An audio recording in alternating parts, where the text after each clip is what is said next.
How do you find out if something's true?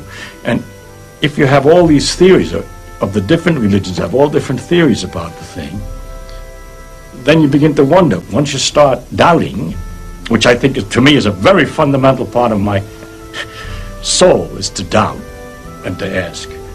And when you doubt and ask, it gets a little harder to believe. I can live with doubt and uncertainty and not knowing. I think it's much more interesting to live not knowing than to have answers which might be wrong. I have approximate answers and possible beliefs and different degrees of certainty about different things, but I'm not absolutely sure of anything, and there are many things I don't know anything about. But I don't have to know an answer. I don't feel frightened by not knowing things, by being lost in the mysterious universe without having any purpose, which is the way it really is as far as I can tell, possibly. It doesn't frighten me.